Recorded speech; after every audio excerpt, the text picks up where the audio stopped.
कोई सिखाता है हमें कि हम असंतुष्ट हो जाएं। छोटे से बच्चों तक को हम कहते हैं संतुष्ट रहो, संतोष में बड़ा सुख है। संतोष में सुख नहीं है, सुखी आदमी में संतोष होता है। ये फिर से मैं दोहराऊं, हमें समझाया जाता है संतोष में सुख है, ये गलत है, ये बिल्कुल झूठ है। संतोष में कोई सुख नहीं है, लेकिन सुख में जरूर बहुत संतोष है।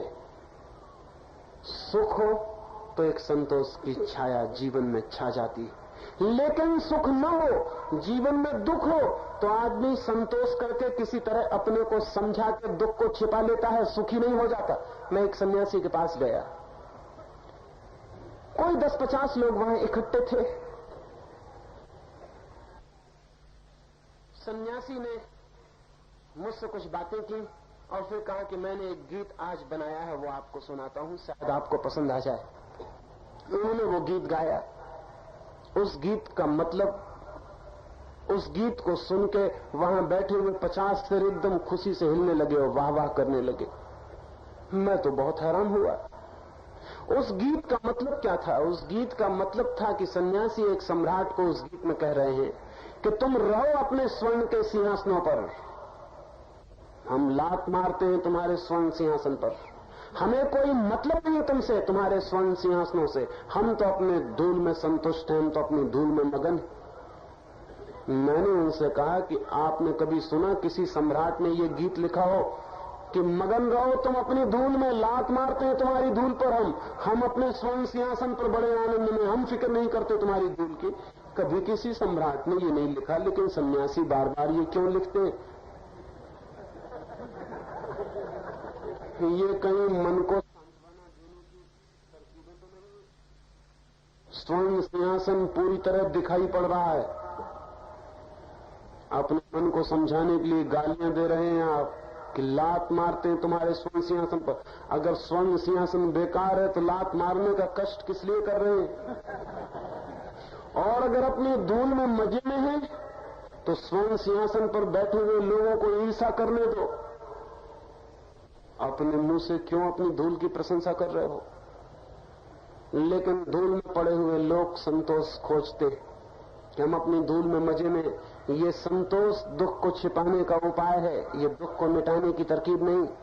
और दुख मिटाना है, छिपाना नहीं है। संतोष दुख को छिपाता है, मिटाता नहीं। और जो समाज संतोष के माध्यम से दुख को छिपाता जाता है, धीरे धीरे सैकड़ों वर्षों में इतने दुख इकट्ठे हो जाते हैं कि सारी आत्मा दुख से और घाव से भर जाती है, जैसा कि इस देश के साथ हुआ है। हम हमेशा दुख को छिपाते हैं, हम दुख को मिटाते नहीं। दुख को छिपाना है तो संतोष की चादर ओढ़ लेते हैं, संतुष्ट हो जाते हैं। अगर आदमी 25 साल में मर जाता है तो संतुष्ट हो जाते हैं कि इतनी ही उम्र रही होगी भाग्य में लिखी। अगर आदमी अंधा पैदा होता है तो संतुष्ट हो जाते हैं कि पिछले जन्म में कोई दुष्कर्म किए होंगे इसलिए बेचारा अंधा हो गया। अगर गरीबी बढ़ती है तो हम मानते हैं कि पिछले जन्म में जिन्होंने पाप किए होंगे वो लोग बेचारे गरीबी का दुख उठा रहे हैं। लेकिन किसी भी तरकीब से हम संतुष्ट हो जाते हैं और राजी हो जाते हैं। बगावत नहीं है, विद्रोह नहीं है, बदलाहट की आकांक्षा नहीं है, और वो नहीं है इसलिए कि असंतोष नहीं है। संतुष्ट समाज क्रांतिकारी समाज नहीं होता है। जीवन में जलती हुई असंतोष की आग चाहिए। असंतोष की आग जीवित होने का लक्षण है। वो जो फायर, वो जो आग है असंतोष की, वो जिंदा आदमी का सबूत है।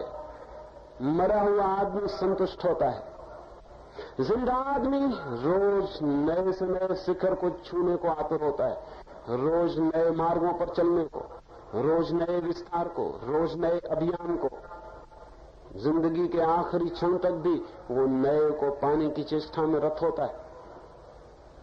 असंतोष, डिसकंटेंट दिव्य लक्षण है, डिवाइन है।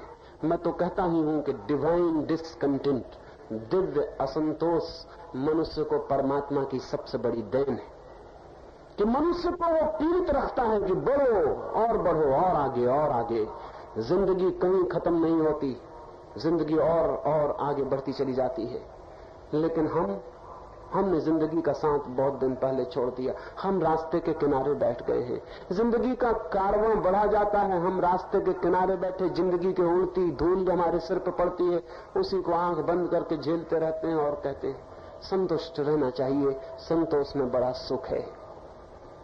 संतोष दुख को छिपाने की तरकीब है, संतोष एस्केपिज्म है, संतोष पलायनवाद है।